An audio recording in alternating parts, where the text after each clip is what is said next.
रेत खदान सुनहरा 2,71,00,000 2,72,00,000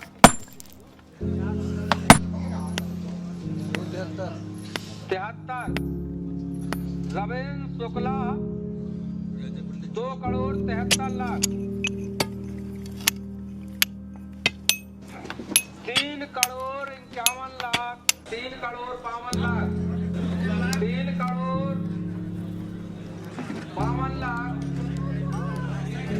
राघवेंद्र सिंह रेत खदान सुनहरा 3,52,00,000 एक बोलना है 3,52,00,000 दो बोलना है किसी को 3,52,00,000 3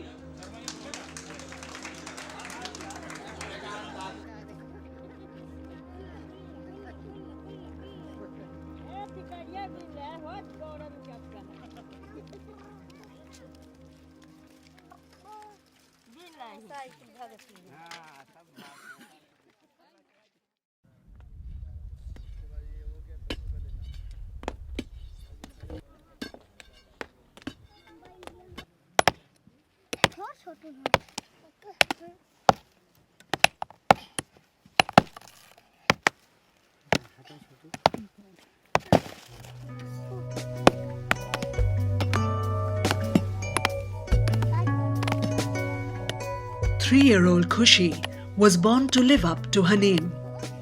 It means happiness. However, happiness isn't easy to come by for this little girl and her brothers.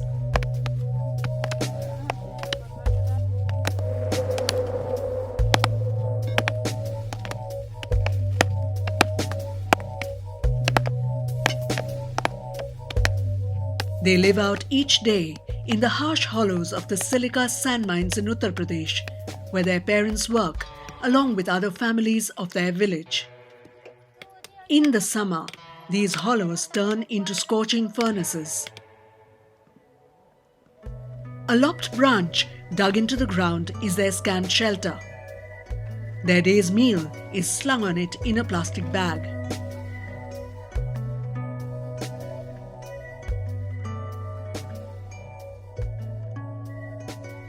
The hammer and spade their parents use for their livelihood are their only playthings. Grinding the rock into fine sand is the key purpose of their lives.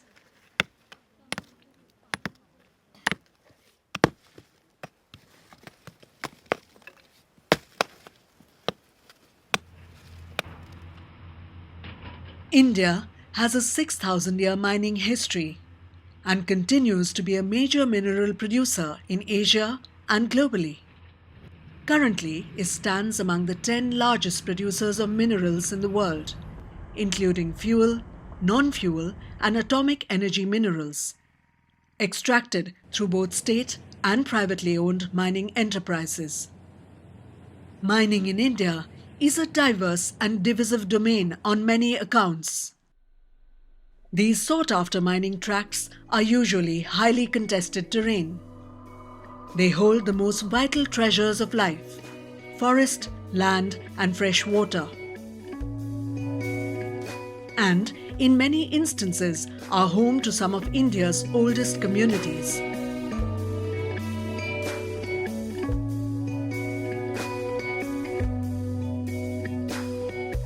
Areas rich in mining resources are ironically among the lowest on development indices.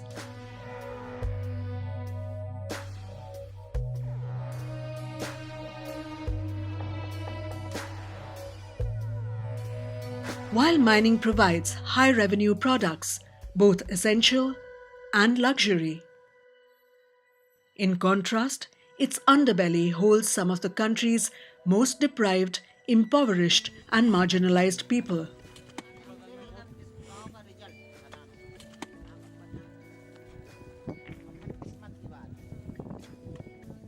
To address the negative socio-ecological impacts of mining, a vast framework of international and national laws, policies, and authorities have been provided for. However, this intricate socio-legal structure often ends up with more gaping holes than safeguards. One of the least addressed and most tragic outcomes of this falling through the cracks is the lot of children in mining.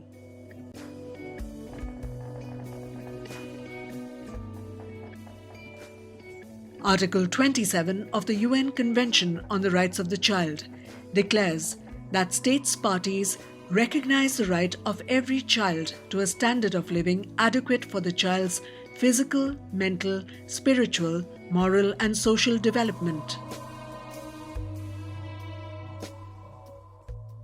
It also asserts that states parties, in accordance with national conditions and within their means, shall take appropriate measures to assist parents and others responsible for the child to implement this right, and shall in case of need provide material assistance and support programs, particularly with regard to nutrition, clothing and housing. 30 रुपए kilo दूध देता है। अगर हम 2 time इनको madam जी अगर 30 रुपए का दूध लिया दूंगा तो हम उसका पैसा भी नहीं अदा कर पाऊंगा। क्यों नहीं अदा कर पाऊंगा कि चाहे इनका पेट पाल लें, चाहे इनको दवा के देख लें, चाहे इनका उन्ना कपड़ा का देख लें, चाहे हम भाजी सब्जी के देख लें, चाहे दूध वाले तो कर्जा मैडम जी हम चुका नहीं पा रहे हैं। निर्माण श्रमिकों के पंजीयन का एक उद्देश्य है उनके बच्चे को जन्म से लेकर मृत्यु तक की सारी गारंटी बोर्ड द्वारा उठाई जाए। उनके जन्म के लिए शिशु हित लाभ योजना, मातृत्व हित लाभ योजना, उसी प्रकार मरने के पर मृत्यु अंत्येष्टि योजना, ये सारी योजनाएं हैं जिससे कि उनको कोई दिक्कत न आ सके और वो समाज की मुख्यधारा से जुड़ सकें और स्वस्थ रूप से प्रतियोगिता करके पूरे समाज को आगे बढ़ाएं।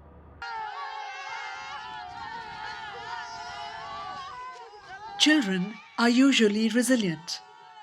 Fortitude and joy seem to flow naturally in them. Harsh circumstances seldom deter their capacity to live with exuberance. While the essential spirit of childhood must be celebrated, the vulnerability of it cannot be denied.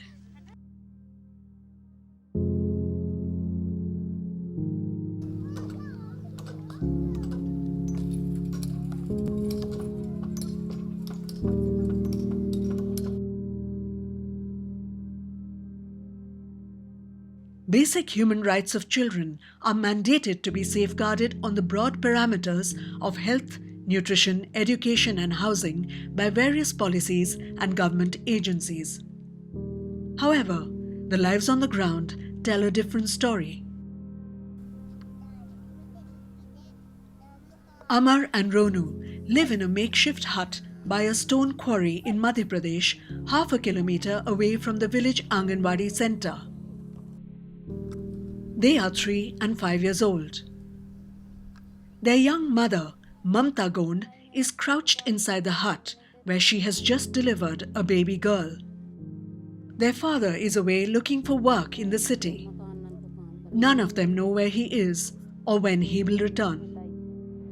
कहीं खेती कुछ है आपको? कुछ नहीं है, ना खेती पाती तो है नहीं है, नहीं तो कहाँ आती हैं। ये तो खदान के ऐसे छोड़ दी कि तो कछु काम नाम से ज़्यादा लागत नहीं रहा जब बार ठंडी में सुबह बोले हम जाते बाहर तो मरे तई रही।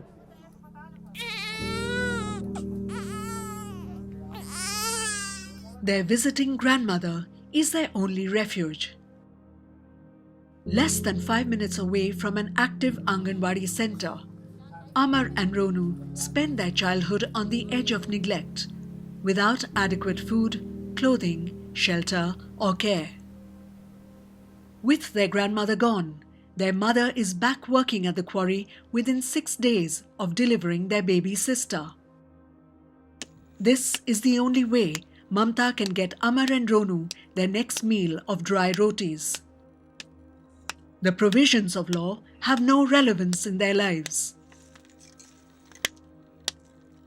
Besides, with no proof of identity, they are virtually invisible to the processes of governance. कह देते हैं कि ये लोग हैं कि नहीं है, सही से नहीं बन पाता है, नहीं तो ये हैं तो खुद लिख ले जाते हैं कि हम पहचान पत्र बना देंगे, राशन कार्ड बना देंगे। हमें इनसे नहीं जाए कि का है, जब बनता ही नहीं है तो का जाते। Chanda and her children lived a relatively secure, happy life. The children loved school. Her husband was a stone craftsman and earned enough for the family needs.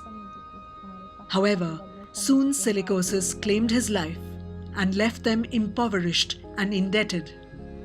अब हफ्ता में 500 मिलते हैं, 600 मिलते हैं, का हो बताओ, हम कर्जा चुकाएं कि हम खाए करें।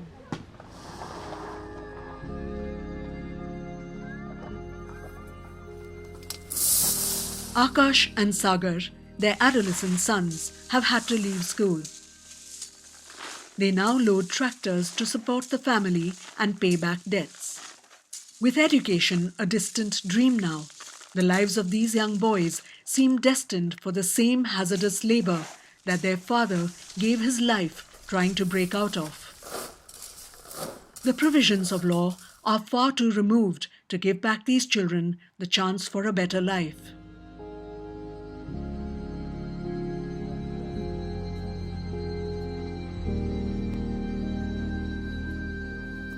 The 18-month-old Rohit's story is a travesty of another kind. Severely malnourished and ill, the child is in desperate need of medical care.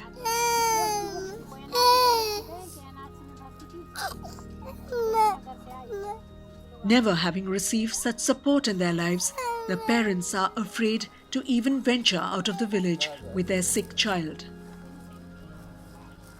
It needs persistent reassurance and initiative from the local ASHA worker to have the child hospitalized. In the absence of proper rural healthcare in most parts of India, the Panna District Hospital and Nutrition Rehabilitation Centre (NRC) seem well geared for healthcare delivery for rural and tribal children. While this is an example of how things should work, it is still only a drop in the ocean of need.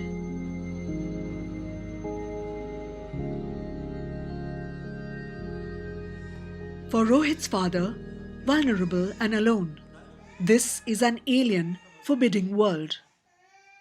Bound by deprivation and neglect, even his ability to seek and accept support seems unthinkably impaired. Unheard, unseen, untold. Little lives unfold in the crevices of the earth.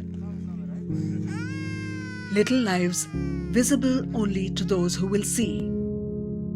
Little dreams only for those who will hear. बड़े होकर हम master बनेंगे। Police की वर्दी पाने कौन है? हम डॉक्टर बनना चाहेंगे। पतरा फूरबू और का बड़े होके क्या बनने हैं? बताइए मुझसे, बोलिए। Fragile futures only for those who will care.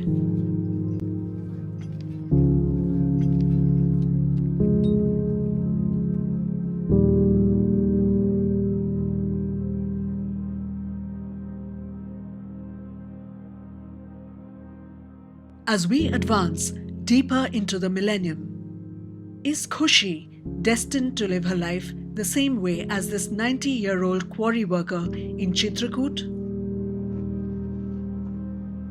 हाँ, दिन भर यही करना खोज खोज इंसान निकारा ना तो पढ़ाई मिला था ना मोही रसने मिला था ना प्रधान रसने बनावाता है और रोटियां भरता पानी भर के दिया तो नहीं आया।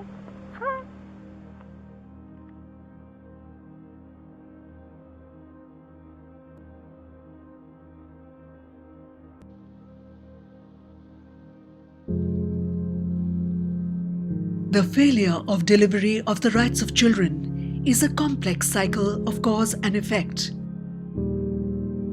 Be it mining companies, governments, social workers, or parents. While it is critical to arrive at the source of the failure, it is even more imperative to ensure the righting of the wrongs. While humanity seeks to advance at every frontier of thought and ability, it is a travesty that a world full of driven adults should ceaselessly fail the world of seeking children as they fall through the cracks.